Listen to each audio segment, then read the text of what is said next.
I think, is tied up in how one man relates to another man, and what one man means to himself, and in the light of that meaning, what the other man means to him.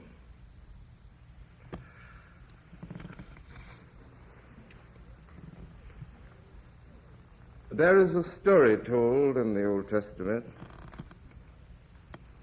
about a king. The king's name was Ahab. Ahab was an Oriental despot. He had absolute power over his subjects. He was a ruler, with all that means. And the will of the king was not to be questioned. The role of the king among the people was, to some extent, an absolute role. Now, there was a little man in the kingdom who had a vineyard, and he had spent much time cultivating that vineyard. It was his vineyard, inherited from his father and his father's father and his father's father. Ahab wanted the vineyard, so he said, I want it. And if it's necessary, I'll give you something for it. I don't want to steal it. But of course, the king can't steal. He takes. But we'll work out something. But Ahab said, I don't want to give it up. It's mine. It's my father's father's father's. And this is an extension of myself, and all of the meaning of my little life is wrapped up here in some magical and mysterious manner. My sense of security is here. So you can't have it. Now get the feeling of this, because I want you to hold it in mind as we work this out. The king, the absolute monarch, sees a little patch of land owned by a little man. And the king says, I want it, and the little man says, you can't have it.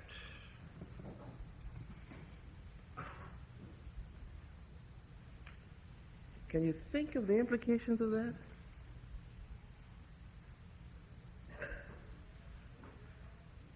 And Ahab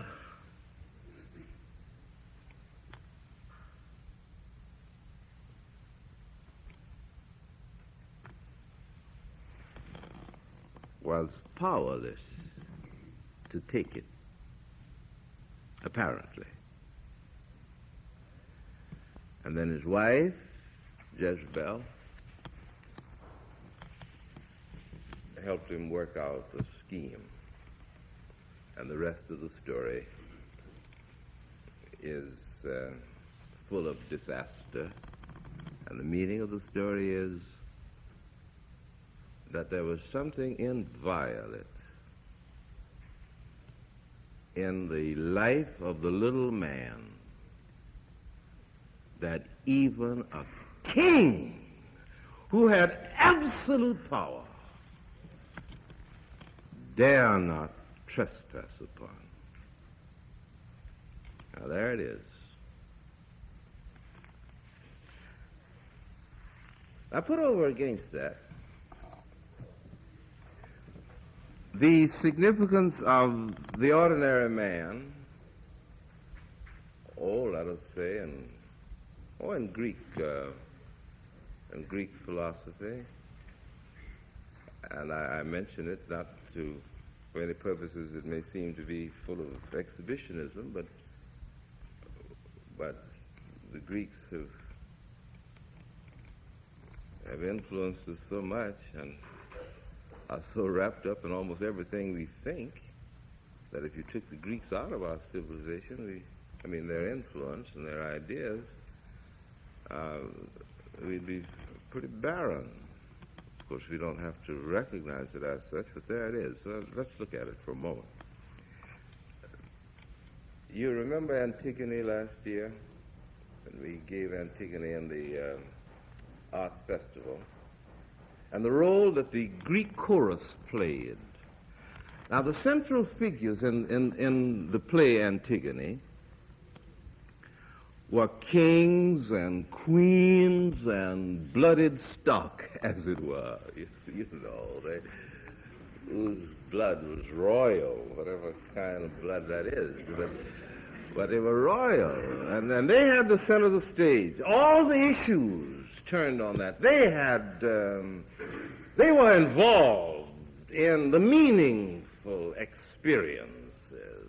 And what role did the little man play? What role did the ordinary man in the street, as we would say today, just a little man? What role did he play? He was the chorus, standing over here, not involved in the traffic, you see, not involved in the meaningful operations. He didn't count. He could only echo something. You see, Mr. and Mrs. Anonymous. But the people who really were it, king, the queen, the people who rated. Now we see that same thing reflected in Plato, who has influenced us profoundly. The really significant people are the people within certain classes. The business people and the philosophers and the warriors. But the rank and file of the people existed only as they guaranteed the life of this privileged few. Now, Aristotle went even further than that. Aristotle cut out everybody but the philosopher. If you're a warrior, that was all right, but you didn't really count very much unless you were a philosopher. Now, if you were a philosopher, then the greatest service that the ordinary man can render, life, is to keep you going. You know, work for you, take care of you, and sustain you and support you, because you were the spearhead of the forward movement of the human race. And that's a wonderful feeling, I imagine. In Egypt, the ordinary man was the dust of the earth. The king is the great.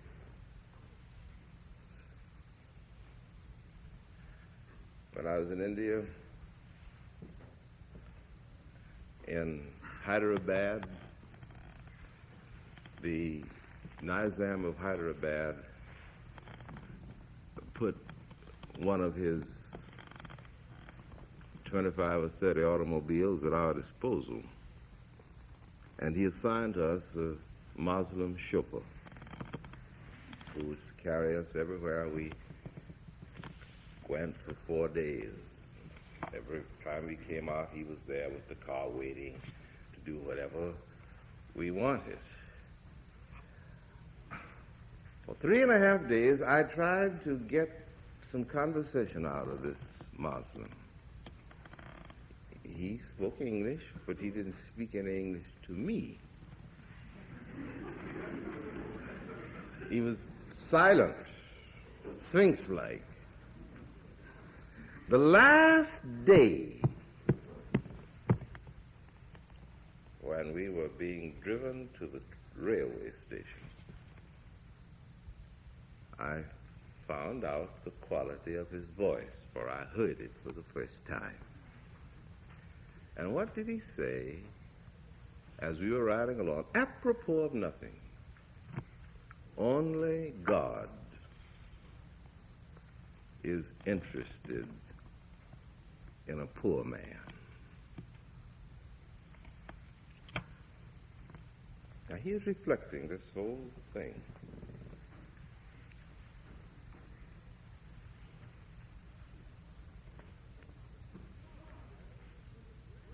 Why is this radical difference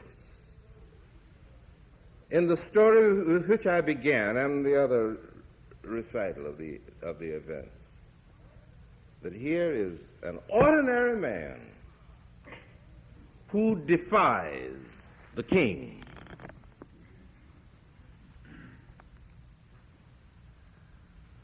Now let's examine it, because the basis of the democratic genius is wrapped up in this explanation, I think. There was an assumption that the individual man had a covenant, an agreement with God, which covenant, which agreement was binding on him and on God.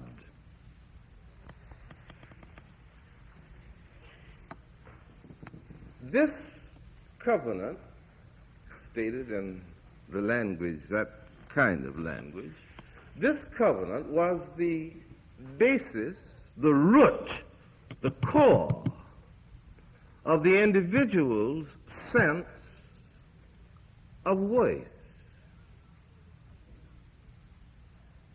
He had a covenant with God.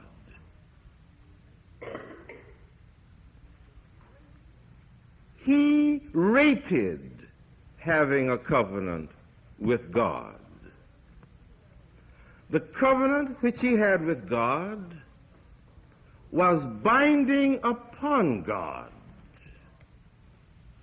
as God was related to him. This covenant, which was the basis of his freedom and the meaning of his life, took precedence over any other relationship. And if standing within the context of the meaning of the covenant which he had with God,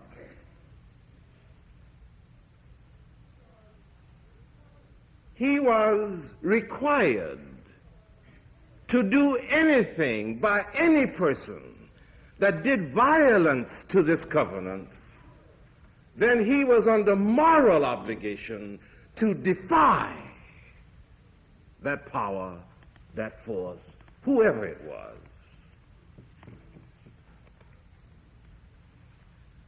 To me, that is very amazing,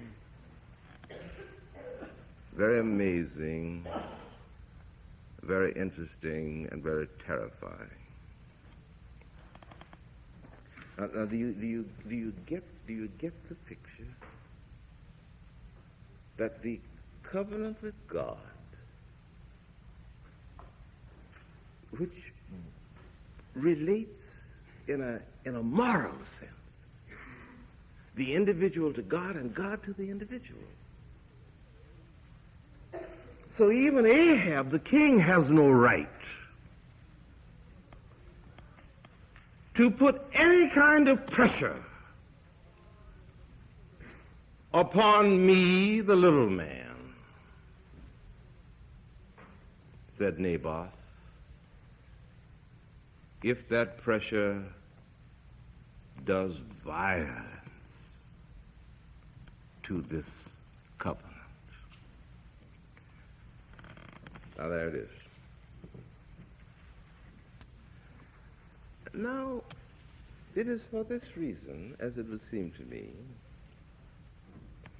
that when you say that, logically, the next step, that all of the people who are related to you in terms of culture, now, watch this very carefully. The people, if you say quite logically as the next step, that the people who are related to you by culture, by social pattern, by religion, by national origin, and so forth, that they, therefore, in a way that is unique as far as you're concerned, they are bound by the same sort of covenant. They are related to the creator of life in the same way as you are. Therefore, they become uniquely related to you. And the things that you are under obligation to do with them, for them, on their behalf, are identical with the things that the covenant dictates to you. Now, on that basis, what starts out as the genius of democracy in the life of the individual becomes quite consistently in its social implications the basis for a group pride and a group arrogance. Let me say that again. I feel a vacuum. Let's try it again, because I hope I can get it. Now here we are. The individual has the covenant with God. That's the theory and the experience as is seen here in the story of Ahab. And it is this covenant with God that is unique in the sense that it is mine. Now you have one too, but I'm not talking about yours. This is mine. And it binds God morally to me and binds me morally to him. On the basis of that covenant, the whole pattern of my behavior is dictated and determined. Now, when I look at you and I find that you speak the same language as I do, you're part of my same culture, we are all here together, then very quickly I assume that the covenant that binds me in a unique manner binds you, because we are one in all these other ways, you see, language, culture, religion, and so forth. But when I lift up my eyes and see someone way over there who speaks another language, whose culture is different, whose whole orientation is radically different from mine, then it is quite reasonable, is it not, for me to assume that the limitations of the covenant and the ethical implication thereof are limitations that are bounded by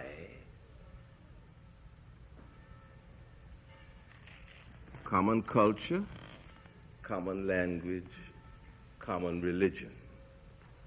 So that which starts out in me as the basis for my own self-esteem and self-estimate and moves to you as the basis of your self-esteem and self-estimate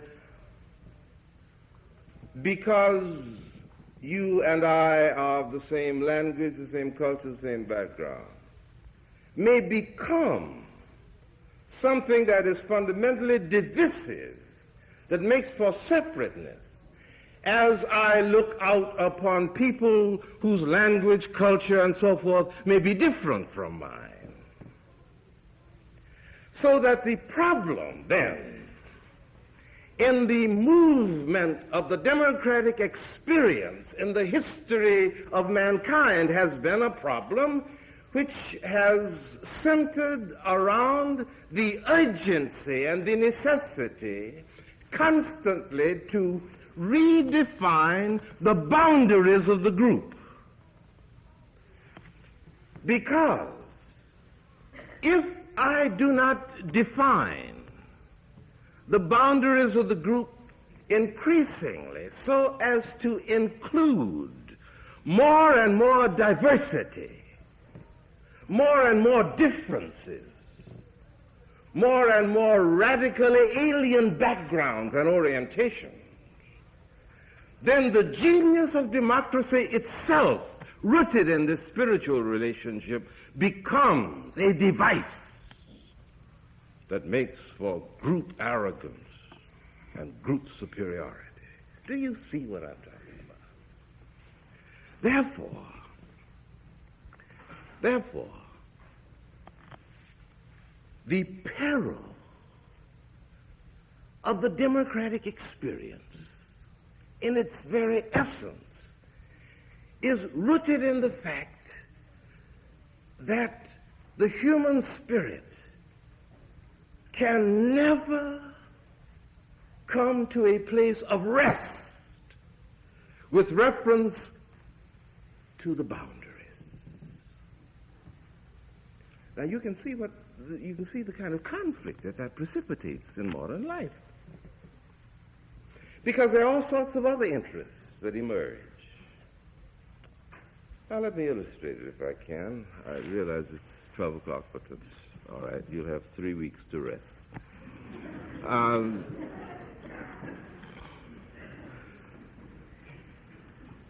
Let us look at the history of our own country in this regard, and you will see what I mean.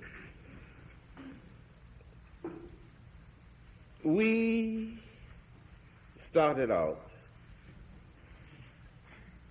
in America in a revolution.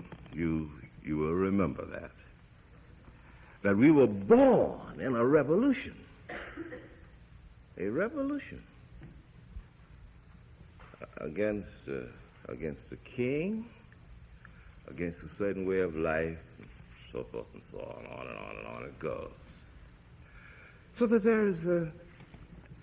there is something in the genius, in the very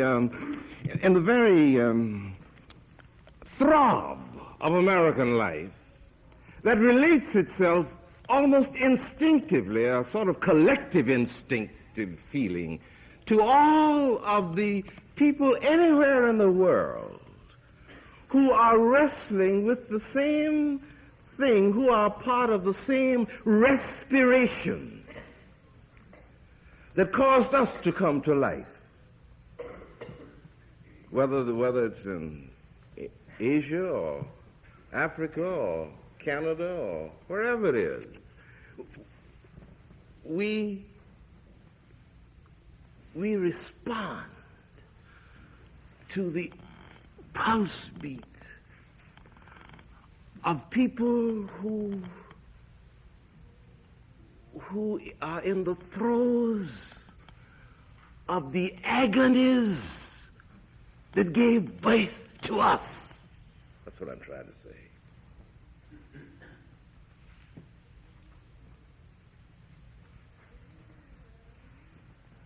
And the meaning then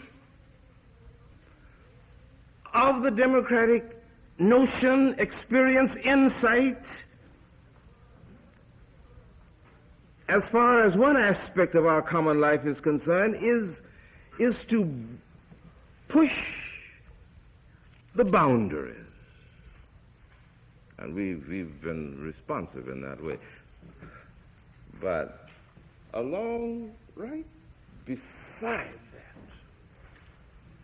there has grown up another kind of responsibility. We stand where the king stood. we have position and power in the world that we didn't ask for. We have it for all these reasons, some of which I mentioned last Sunday. We are the central or among the central figures on the world stage. And that relationship carries with it its own etiquette and morality, because it is a position of power. And power has its own etiquette, its own morality, its own scale of values, and it may not be at all related to this other thing that gave birth to us and that constantly feeds us and gives us a sense of human dignity and worth and all those things. So on the one hand, we feel one with all the people in Indochina this morning who are in the throes of the kind of agony that gave birth to us. On the other hand, we feel as a people under very great obligation to sustain the French government in Indochina as a part of the etiquette of our position over here in the center of the stage as one of the world powers. So when we talk about democracy, when we deal with democracy within our common life, our problem is acute because at one time we deal with it as if it were not rooted in this thing about which I've been talking for the last 25 minutes, but rather that it's rooted in the central political arrangement. So we feel that the only way by which you can hold the established order, the only way by which you can guarantee the perpetuation of the established order and therefore live up to the integrity of the power position which is ours, is to strangle all of the prerogatives of the Naboth, the little man. So, on the one hand, we believe in freedom of speech. That's over here. That's the Naboth dimension of the American democracy. Freedom of speech. Over here, in the power end of it, if it has bearing on disturbance of the delicate balance of power in the world, then you better strangle it over here. Now, between those two things, you and I move and live and function. So if I ask you this morning,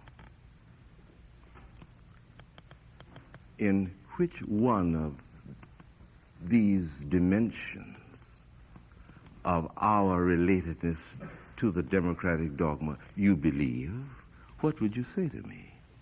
Would it depend upon what your position in society is?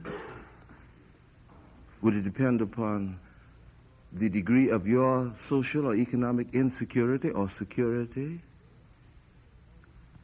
Or would you dare let your sense of the meaning of democracy as the basis of your faith in today and tomorrow be rooted in the primacy of the individual's relationship to God, and what that relationship in and of itself may lead a man to say and to do.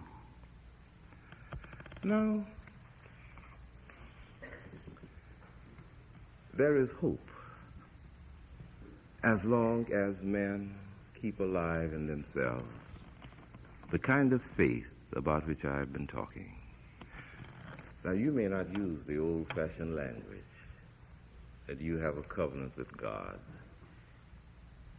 I don't care what the language is that you use.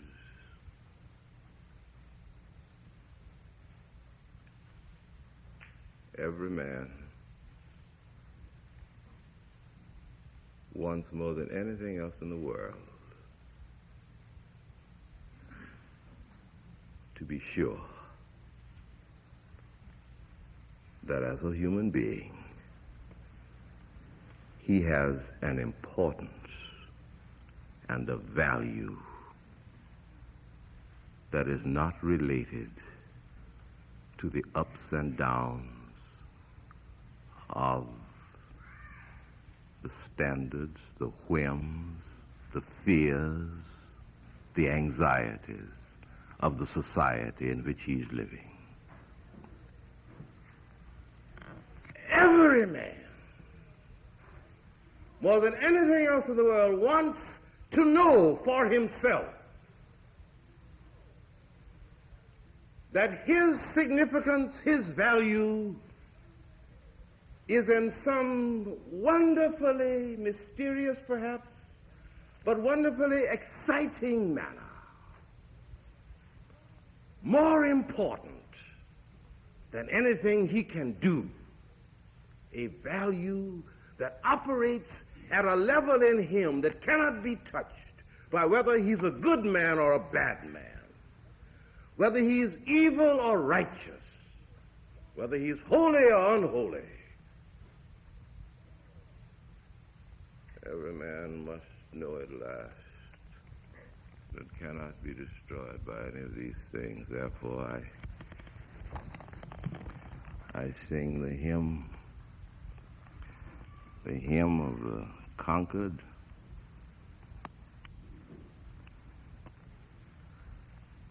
the hymn of the low and the humble, whose youth bore no flowers on their branches, whose hopes burned in ashes away, from whose hands slipped the prize they had grasped at, who stood at the dying of day with the wreck of their lives all about them, unheeded, unpitied, alone, with death swooping down o'er their failures, and all but their faith overthrown. And if that's active in you, no tyranny can destroy it, and no madness in the mind of man can unseat it, for it is God's gift to the human spirit. And it's so wonderful that it is true.